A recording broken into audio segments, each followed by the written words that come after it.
My fellow citizens, I stand here today humbled by the task before us, grateful for the trust you've bestowed, mindful of the sacrifices borne by our ancestors. I thank President Bush for his service to our nation.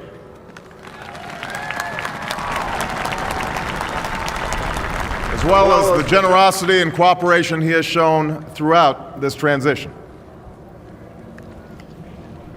44 Americans have now taken the presidential oath. The words have been spoken during rising tides of prosperity and the still waters of peace. Yet, every so often, the oath is taken amidst gathering clouds and raging storms. At these moments, America has carried on not simply because of the skill or vision of those in high office, but because we, the people, have remained faithful to the ideals of our forebears and true to our founding documents. So it has been, so it must be with this generation of Americans. That we are in the midst of crisis is now well understood. Our nation is at war against a far-reaching network of violence and hatred. Our economy is badly weakened, a consequence of greed and irresponsibility on the part of some, but also our collective failure to make hard choices and prepare the nation for a new age. Homes have been lost, jobs shed, businesses shuttered. Our health care is too costly, our schools fail too many, and each day brings further evidence that the ways we use energy strengthen our adversaries and threaten our planet. These are the indicators of crisis, subject to data and statistics. Less measurable, but no less profound, is a sapping of confidence across our land. A nagging fear that America's decline is inevitable, that the next generation must lower its sights. Today, I say to you that the challenges we face are real. They are serious and they are many. They will not be met easily or in a short span of time. But know this, America, they will be met.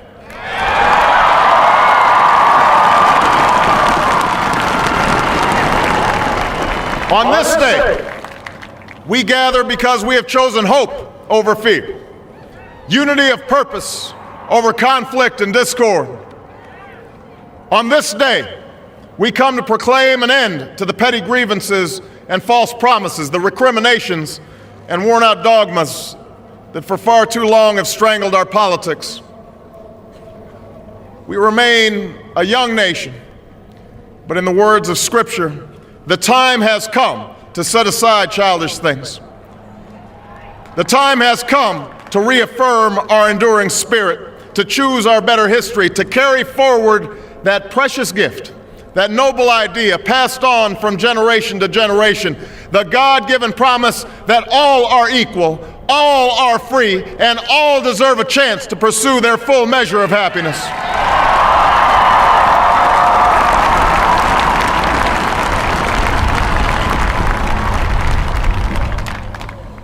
In reaffirming the greatness of our nation, we understand that greatness is never a given. It must be earned. Our journey has never been one of shortcuts or settling for less. It has not been the path for the faint-hearted, for those who prefer leisure over work or seek only the pleasures of riches and fame.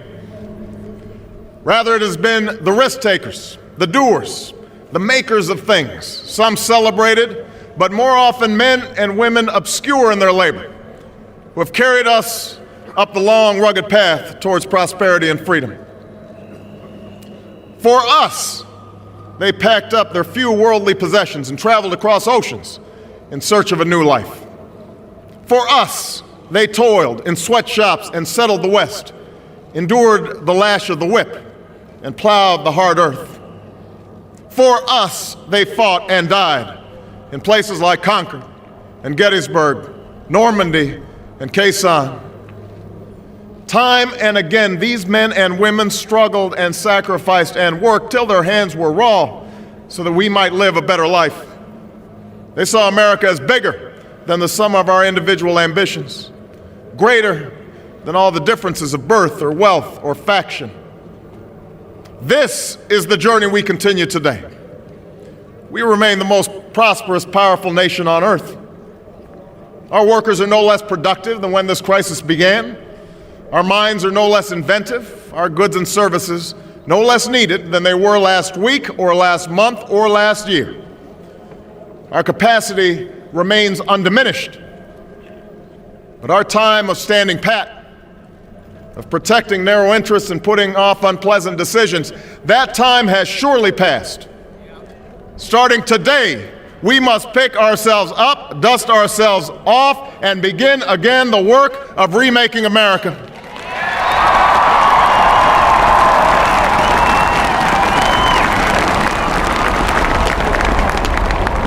For everywhere we look, there is work to be done. The state of our economy calls for action, bold and swift, and we will act, not only to create new jobs, but to lay a new foundation for growth. We will build the roads and bridges, the electric grids and digital lines that feed our commerce and bind us together. We will restore science to its rightful place and wield technology's wonders to raise healthcare's quality and lower its cost. We will harness the sun and the winds and the soil to fuel our cars and run our factories, and we will transform our schools and colleges and universities to meet the demands of a new age. All this we can do. All this we will do. Now, there are some who question the scale of our ambitions, who suggest that our system cannot tolerate too many big plans. Their memories are short, for they have forgotten what this country has already done, what free men and women can achieve when imagination is joined to common purpose and necessity to courage. What the cynics fail to understand is that the ground has shifted beneath them, that the stale political arguments that have consumed us for so long no longer apply. The question we ask today is not whether our government is too big or too small, but whether it works, whether it helps families find jobs at a decent wage, care they can afford, a retirement that is dignified. Where the answer is yes, we intend to move forward. Where the answer is no, programs will end. And those of us who manage the public's dollars will be held to account to spend wisely, reform bad habits, and do our business in the light of day, because only then can we restore the vital trust between a people and their government. Nor is the question before us whether the market is a force for good or ill. Its power to generate wealth and expand freedom is unmatched. But this crisis has reminded us that without a watchful eye, the market can spin out of control. The nation cannot prosper long when it favors only the prosperous. The success of our economy has always depended not just on the size of our gross domestic product, but on the reach of our prosperity, on the ability to extend opportunity to every willing heart, not out of charity, but because it is the surest route to our common good.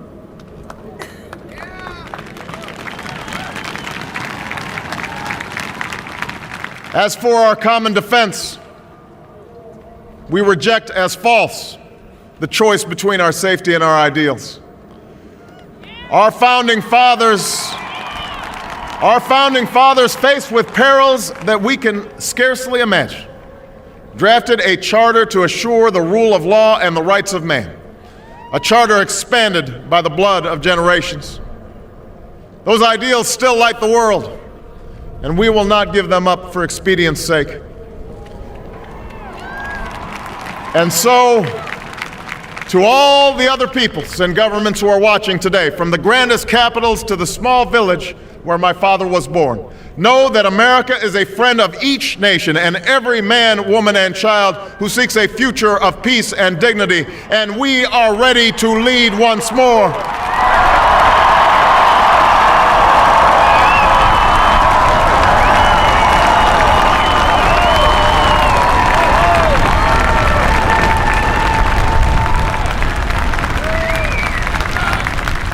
Recall that earlier generations faced down fascism and communism not just with missiles and tanks, but with the sturdy alliances and enduring convictions.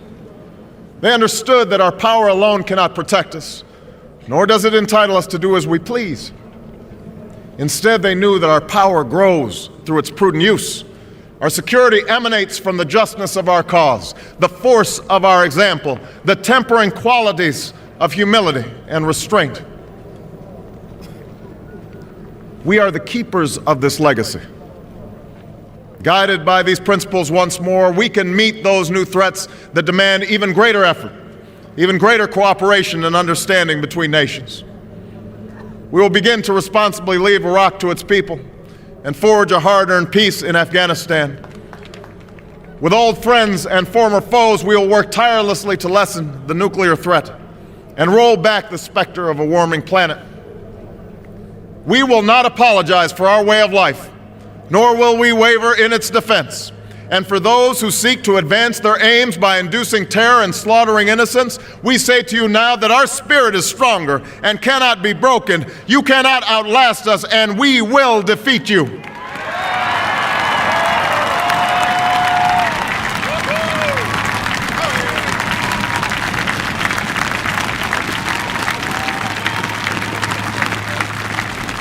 For we know that our patchwork heritage is a strength, not a weakness.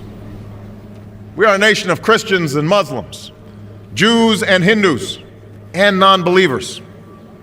We are shaped by every language and culture, drawn from every end of this earth. And because we have tasted the bitter swill of civil war and segregation and emerged from that dark chapter stronger and more united, we cannot help but believe that the old hatreds shall someday pass, that the lines of tribes shall soon dissolve, that as the world grows smaller, our common humanity shall reveal itself, and that America must play its role in ushering in a new era of peace. To the Muslim world, we seek a new way forward based on mutual interest and mutual respect. To those leaders around the globe who seek to sow conflict or blame their society's ills on the West, know that your people will judge you on what you can build, not what you destroy. To those who cling to power through corruption and deceit and the silencing of dissent, know that you are on the wrong side of history, but that we will extend a hand if you are willing to unclench your fist. To the people of poor nations, we pledge to work alongside you to make your farms flourish and let clean waters flow, to nourish starved bodies and feed hungry minds. And to those nations like ours that enjoy relative plenty, we say we can no longer afford indifference to the suffering outside our borders, nor can we consume the world's resources without regard to effect. For the world has changed, and we must change with it.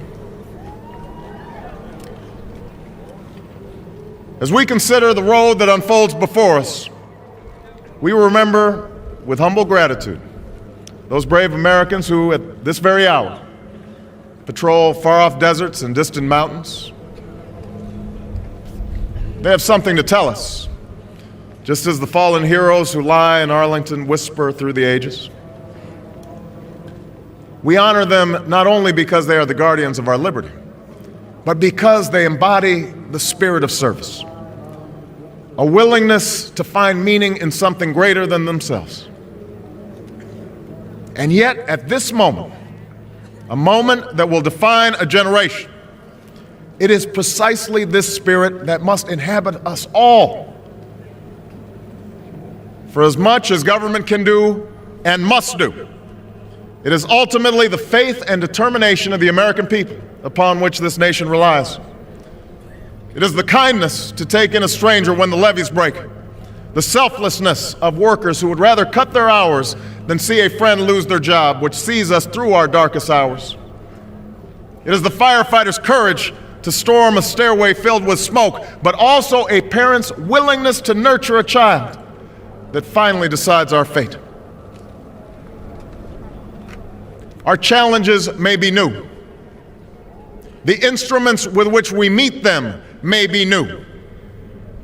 But those values upon which our success depends, honesty and hard work, courage and fair play, tolerance and curiosity, loyalty and patriotism, these things are old. These things are true.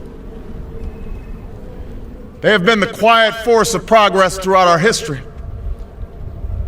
What is demanded then is a return to these truths. What is required of us now is a new era of responsibility, a recognition on the part of every American that we have duties to ourselves, our nation, and the world, duties that we do not grudgingly accept, but rather seize gladly, firm in the knowledge that there is nothing so satisfying to the spirit, so defining of our character, than giving our all to a difficult task. This is the price and the promise of citizenship. This is the source of our confidence, the knowledge that God calls on us to shape an uncertain destiny. This is the meaning of our liberty and our creed, why men and women and children of every race and every faith can join in celebration across this magnificent mall, and why a man whose father less than 60 years ago might not have been served at a local restaurant can now stand before you to take a most sacred oath.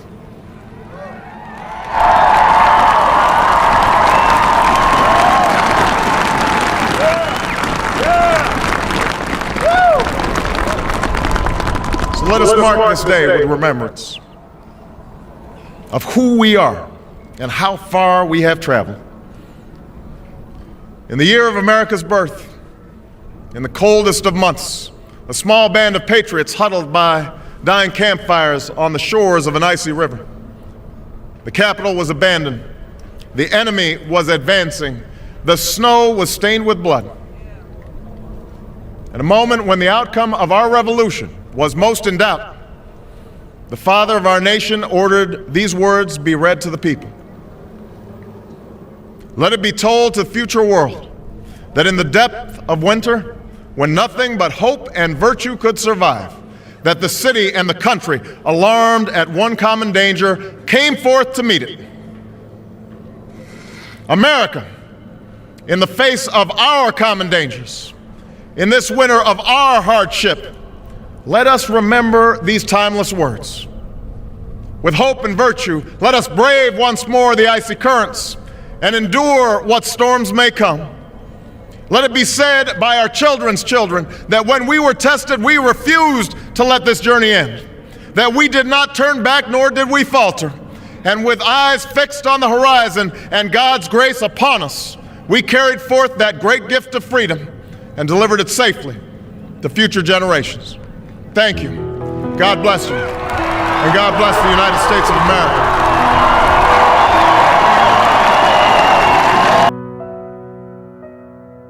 今天分享到这里，如果你也喜欢这篇文章，并且让你有所感触，希望你能够分享给你的朋友以及身边的人，好让我们一起在乐听中共同成长。